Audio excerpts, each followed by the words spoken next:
Welcome students. In our previous class, we were discussing upon different types of graphs. Okay. And the representation of the graphs, we came to know that there are two different ways. One is the static method, wherein we make use of the arrays, that is two-dimensional arrays, that can be represented in the form of adjacency matrix. If you want to go for a dynamic thing, then we have a linked list. So that is adjacency list. I think we have seen a couple of examples in yesterday's class for the adjacency matrix, right? So now here, to have a quick recap, this particular graph, what type of graph is this? Is it a connected graph? Is it a directed graph? Undirected graph, right? Is it weighted or non-weighted? Non-weighted graph, because edges doesn't have any weights or values, neither the edges have any arrow marks, right? So undirected, non-weighted graph. If you want to represent this type of a graph in an adjacency matrix, we need to look for number of vertices, those many number of vertices. That is, if there are n number of vertices, then we need to plot an n cross n matrix, n rows and n columns. Each rows and each columns will be having the same values as of the vertex numbers, right? It can be 1, 2, 3, 4, or it can be ABCD, whatever the vertex have been labeled as. Then, since there are no weights assigned for the edges, what we do? We consider two distinct values, 1 and 0. If there is a direct edge, we consider it as a 1. If there is no edge, we consider it as a 0. According to that, we get the adjacency matrix, right? Now, this I think we have studied in our previous class. The next one, what about this directed graph? Also we have taken care. Now here there are certain directions, right? From 1 to 2 there is a direction. That means from vertex 1 to vertex 2 we can go, but on the other side, that is from vertex 2 to vertex 1 we can't. So we get a value as 0, right? In the same way, we can plot all the values for the adjacency matrix. Okay. Now the next example, what about this one? Have we taken? No, right? Now, what is difference here compared with the first example? There were no weights, but here edges have the weights. Since edges are having the weights, then instead of representing them in the form of zeros and ones, we can represent 0 if there is no edge.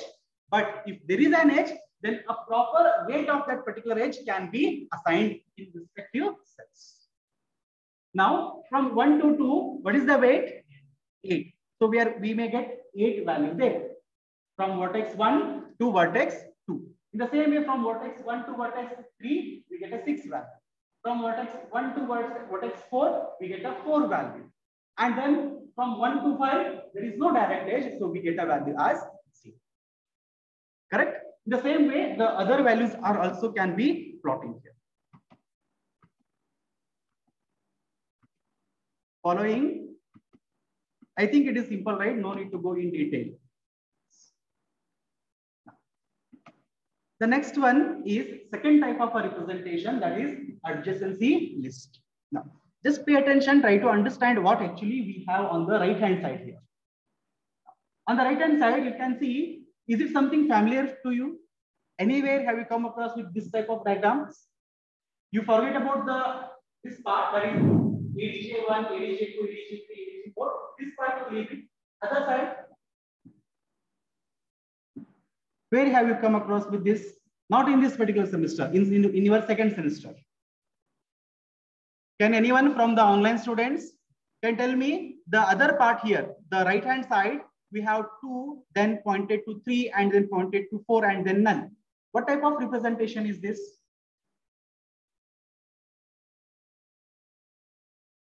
We have studied something called as a linked list.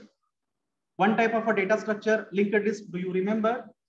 Linked list consists of what? Nodes. Nodes will have two parts. First one is the data, right? Second one is the linked field.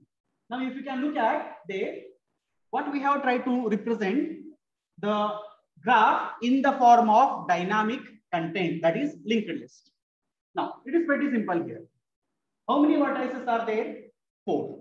For each of them, we have taken an array there. But here, instead of naming them as a 1, instead of starting from the 0, we have started from 1 there.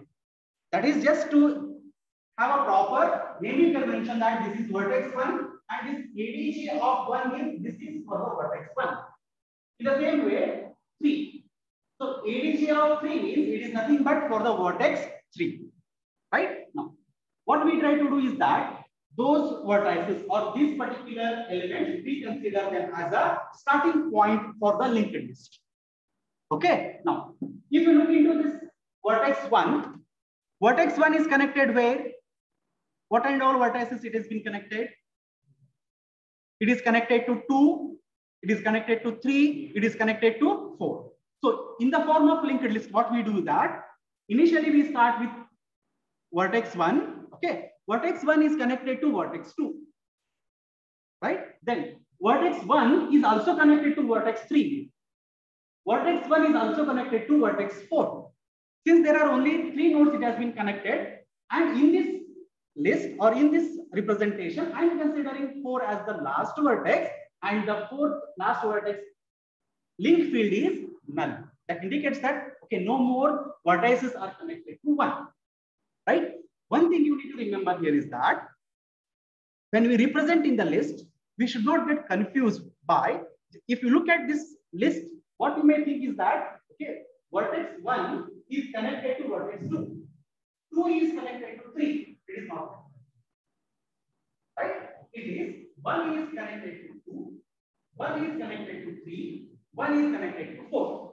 It is not that 1 is connected to 2, 2 to 3, 3 to 4. It is not like that. Understood? Second point is that I no need to consider 2, 3, 4 in the same sequence. I can write first as the 4, then I can write 2, and then I can write a 3, and for 3 I can have a null value. There is no restriction that I should go in the same sequence. Understood? In the same way, if you look at any other vertex, if you take vertex 3 is connected to only one vertex there. Correct? So from vertex 3, in the list, we have added only one vertex. And since it is only one, its link field consists of null value. If you consider vertex 4 is connected to vertex 1 and vertex 2. Right? So it is represented as vertex 4. It is the starting point of the linked list, that is the head of the linked list, and its elements are 1 and 2. And after 2, we don't have nothing, means only there are 2 elements or 2 vertices connected. So last one I am making as a null for the link field. Understood? Yes or no? As I said in the previous class, you may only get a 2 marks question out of these elementary concepts. Anything they may ask. They may give you a graph and they may ask you to plot the adjacency matrices or adjacency list, or in order. Those things can be asked. Degrees of a particular vertex, degree of a particular graph, in degree, out degree, they may ask. So by the way, what is in degree? Can anyone try to answer? Suppose here, if in degree means for a particular vertex, which one we need to look upon? The incoming edges or outgoing edges? Incoming edges. Can we calculate in degree and out degree for undirected graph? We cannot. In that case, we get only degree of a vertex. What about degree of a graph? It is the largest in a particular graph. We need to find out a vertex whose degree is largest. That value becomes the degree of a particular graph. Okay. So actually, this is the part of your unit number 4. In unit number 4, we will be discussing something called as an dynamic programming. Let me show you first, go through the syllabus before I move on to the next concept.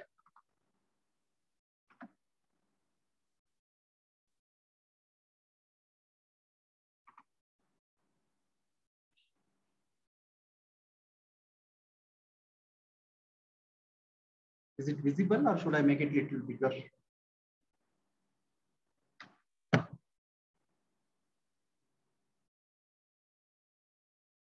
dynamic programming.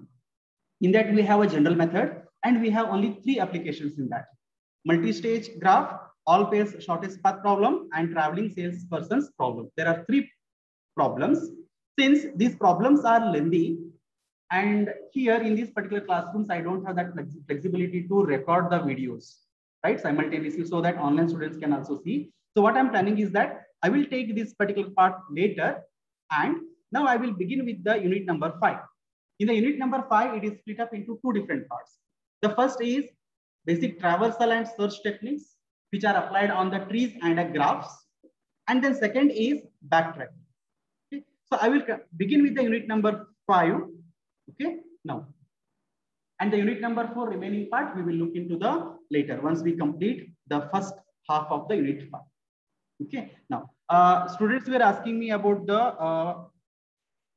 for the second internal exam, the syllabus. Entire unit number 3 will be there. It's simple, as after after the first internal exam, whatever we have studied, all those things, including till the exam. Okay, till the exam. That means you get all unit number 3, and from unit number 4, the graphs which we have studied, and the one which we are going to study now in the next 2 or probably 3 to 4 classes. Okay. Now let me move to the next concept here. Unit number 5, basic search and traveling techniques.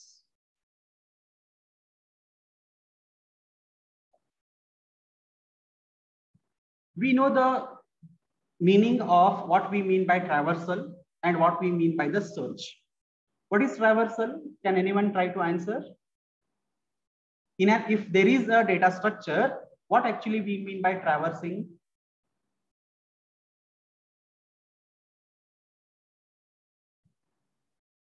Visiting the elements in the data structure exactly for one time. Suppose if I want to travel from, say, from one particular first number to the last number, suppose I want to say I want to search for a number. In that case, what I need to do? I need to keep on traveling from one number to the other number to the next number, right? That process we call it as an traversal. If the data structure is simple as stacks, queues, linked list, arrays, it is very much simple. But when it comes for the non-linear data structures, such as the graphs and trees, it becomes little complicated. We cannot traverse in a easier manner. There can be multiple methods in order to traverse, because in the linear, data elements will be connected in a linear format, that is one after the other. But unlike in the non-linear data structures, as in the case of graphs, as in the trees, one element can be connected to multiple elements.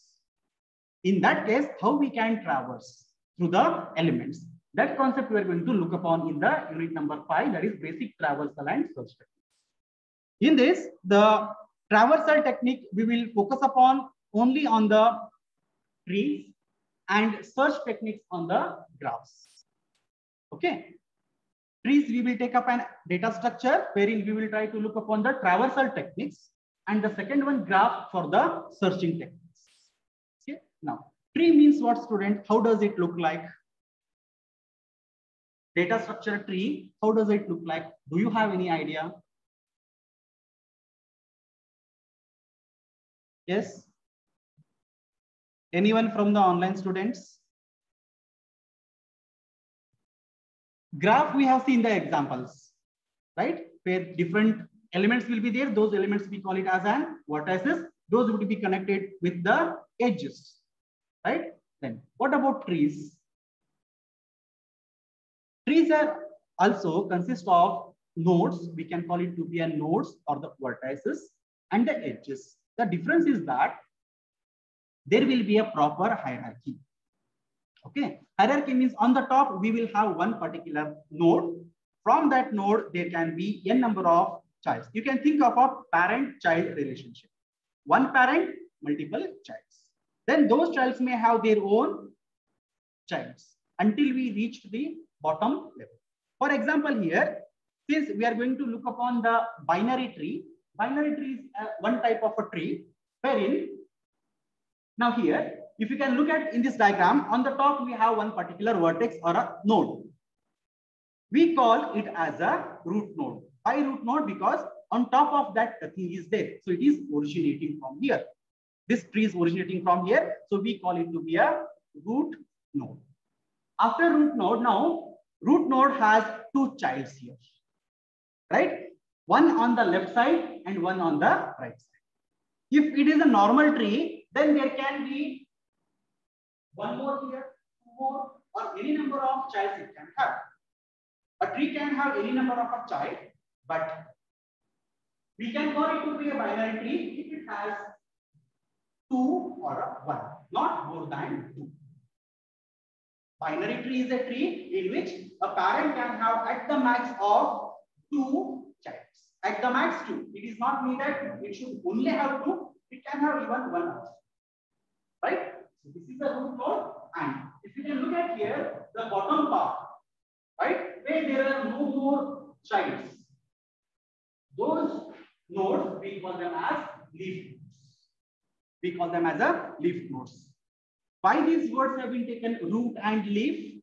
If you can make it upside down, does that look like a tree where you have a root at the bottom and leaves on the top?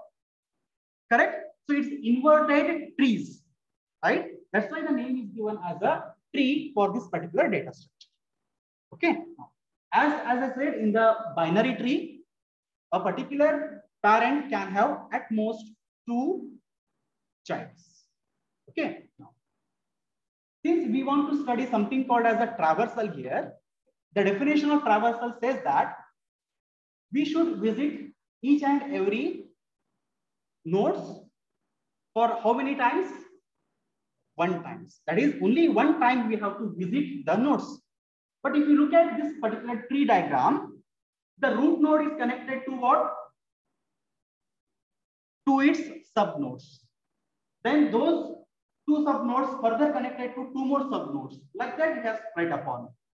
Then how can exactly we visit each and every nodes for only once?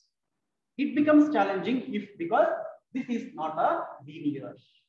One after the other, the nodes or the elements are not connected. It is connected more than once. Now, if you consider this one, it is connected to 2 different elements. And also it is connected to 1 more element on the above. But as a traversal, it says that we have to visit each and every vertex or the nodes for exactly once. Then there are 3 different techniques for traversing in a binary tree. Those are called as pre-order, in-order, and post-order. Okay. Now, what are those 3 things? Read it. Pre-order. Okay. Now, suppose if I consider this tree, one particular parent,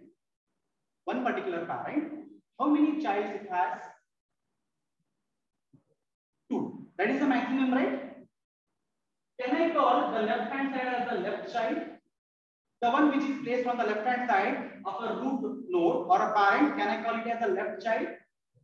On the one which is placed on the other side, right side, I can call it as a right. So a parent in a binary tree can consist of a left child and right child. Apart from it, it cannot contain anything else. It may contain only left child also. It may contain only right child also. It may not contain anything. If it is so, then it is a leaf. That is the dead end of it. Correct? Now try to think that I am only focusing upon these 3 things. These 3 things. Parent, left child, and right child. Now, left, root, right. Remember these 3 words.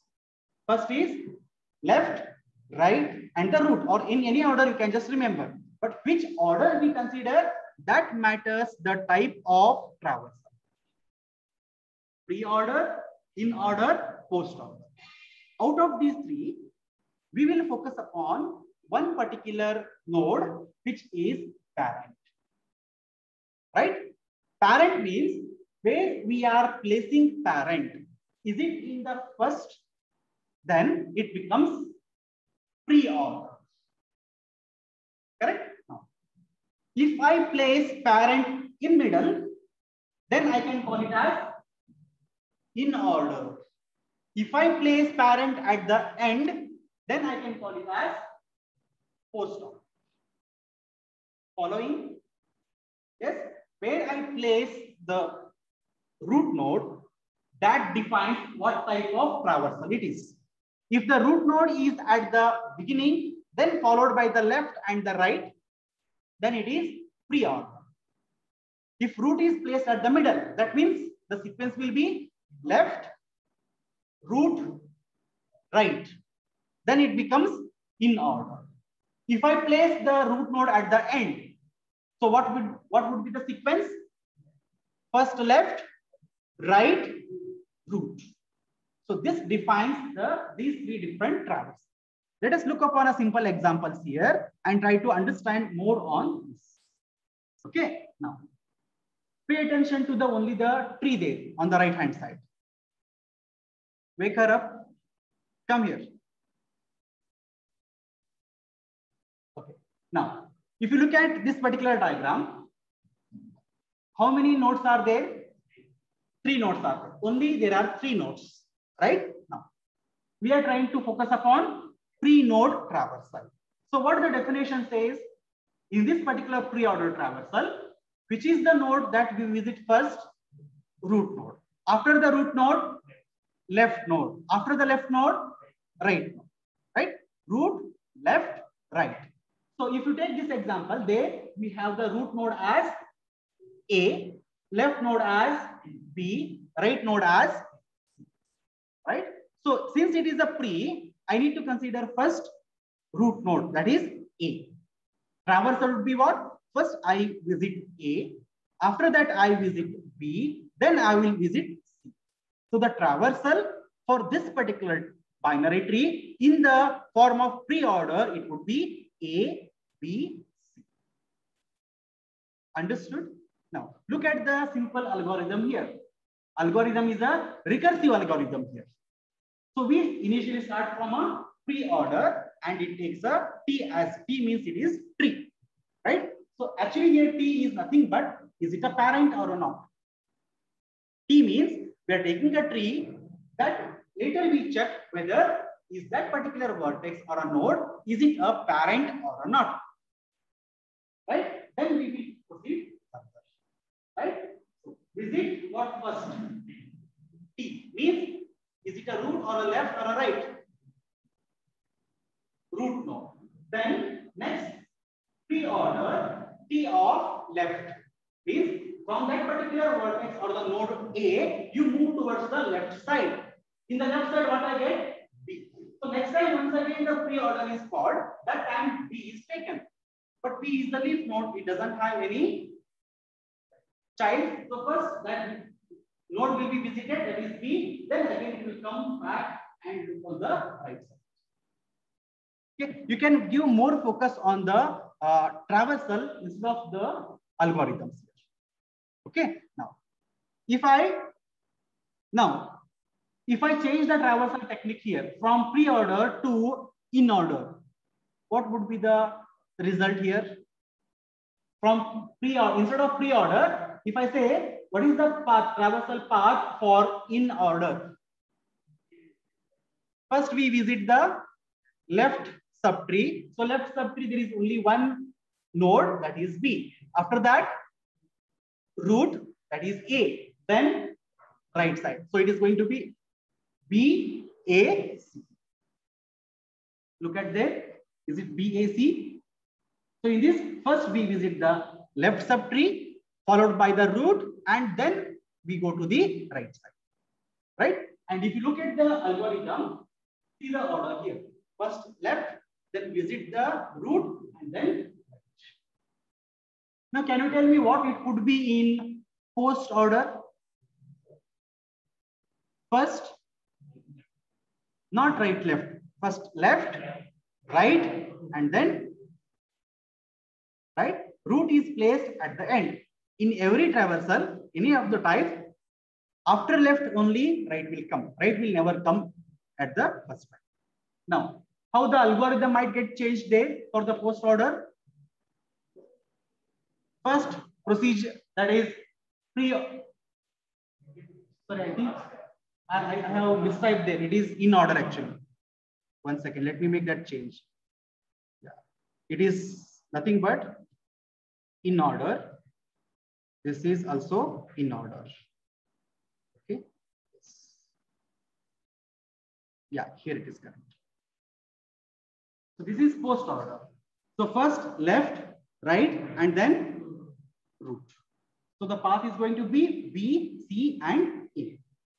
Understood these three techniques?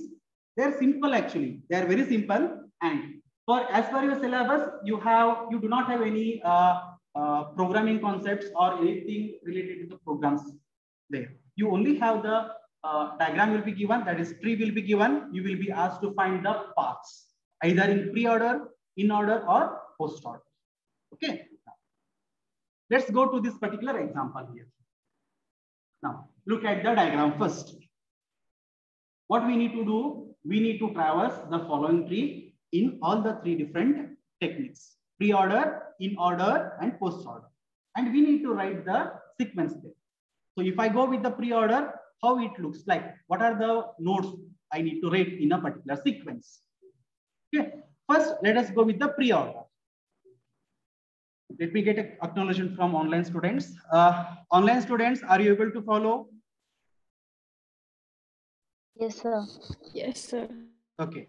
Now, in the pre-order, how we should follow now? Root node should be placed where? Is it at the end? Is it at the middle? Or is it at the first? At the beginning, that is at the first. Right? Now, what we will do is that we start, anyway, we need to start from the root node. Right? Let me try to write it here, students. 1 second. Yes. Okay. Now, tell me. First, I need to start from A, right? Because A is the root. I'm going with the pre-order. Pre-order means first root has to be taken up. Yes or no? Okay. Now I type A here. Now, after I visit root node, where should I go? Left side. So I move towards the left side. Left side, I find B. Now, is this B? Is it a leaf node? It is not. Means it also has its own tree. It also has its own tree, right? In that case, this B, D, E, is it makes a one more subtree? Yes. In this subtree, which is root node, right? In this particular left side, B, D, and E, what is root node? B. Which method we are following? Pre-order. Pre-order means what I should consider first? Root node. What is root node now? B. Now A and B. Right? Now where I am in this particular subtree. In this subtree, I have visited root node. Where should I go next? Left. Right? On its left, I have D. Is it a leaf or is there exists a subtree? It is a leaf. So I no need to go further. So I can now visit what? D. So I get next D. Now, after D, now so since this D is considered as subtree of B, D, and E, I visited the root node, that is B. I visited the left side D. Now I need to visit the right leaf node. So what is the right child here? E. So I get E here. Right? Now tell me, what after E, where should I go? Left of A is done now. Isn't it? Now I should go to right of A. In the right of A, what I have? C. Is it a leaf node or does it make a subtree? Subtree. That means it is a parent. Right? It is the root now. Since it is a pre-order, I need to visit what? Root. So I get C here. Followed? If not, please let me know. Right? Now since I am focusing upon this C, F, G, among these three, C was the root. So I visited root. Then I should go left. What is left of that? F. F is a leaf, right? Then G. Is it over? Yes. Now I visited all the vertices exactly once. Did I cover all the vertices? Yes. So this path, traversal path, is called as pre-ordered traversal path for the binary. Understood? Yes. Now let us try to write the in order. Okay. In order means where will this particular root comes? Here. Middle.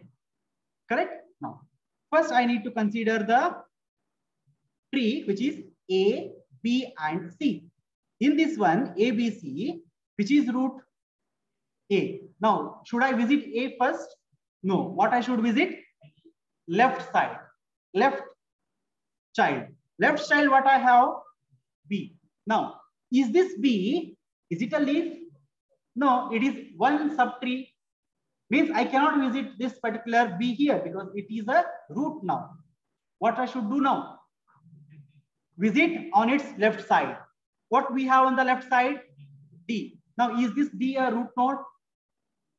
D is not a root node. Now, so I have come across with this subtree B, D, and E. Right? Since it is in order, first left will be red. So what I should write now? D. Then root. What is root of D? B. After root node, right side. What is right of B? E. I visit E. Correct? Now, if you paid attention, left of this A is all the nodes have been read. Right? So left of A is done. Next, what? Root. Because it is a in order. So what is root here? A. I get A. Now I visited left of A. I visited the root, that is A. Now right of A. In the right of A, I have C. But C is a root now. Since it is a root, I cannot read it first. What I should read now? Left of C. Left of C is what? F. So first I will read F. After F, C. After C, very good. Now, here also, is there any duplicate values I have taken? No. Each and every vertices have been read exactly once, but the order is different. Order is in order, where root was read at the middle. First left, then root, and then right. The similar concept we need to apply for the post order. In post order, root has to be kept at the end. Means first you read left, read right, and then read the root. Right? Now, so we start from root node A. So obviously it is the root. I cannot read now. Where should I go? Left side. On the left side, what I have? B. Is it a root node? Yes. I cannot read now. Where should I go? Left side. On the left side, what I have? D. D is a leaf node. So read that D. Okay. Now, after D, what I should read now? Right of B. Right of B is what? E. So E will come. Now, left and right, both have been read. Remaining is root. Root is what? B. So I get B here. D, E, B. Followed? Now, isn't it that left part is done of A? Next, what I should do? Should I read A or I have to go to the right of A? Right of A. In the right of A, what I have? C. Now C is what? Root. I cannot read. Now what I should do now? Left of C. Left of C is what? F. Then right of C. Right of C is G. And then C. Now left of A is done. Right of A is done. Now the root node, that is A. That A has to be followed. So again, if you look at, are there any duplicate values? No. Exactly once we visited all the nodes. right? And this technique where we keep the root at the end, we call it as post-call. Isn't it something similar to one which you have studied in the second semester data structure part, mathematical operations, infix, postfix, prefix, right? There we focus upon the operator. Infix means the operator should be kept at the middle. Prefix means operator should be kept at the beginning. Postfix means the operator should be kept at the end, right? The similar procedure is applicable for trees. Understood, right?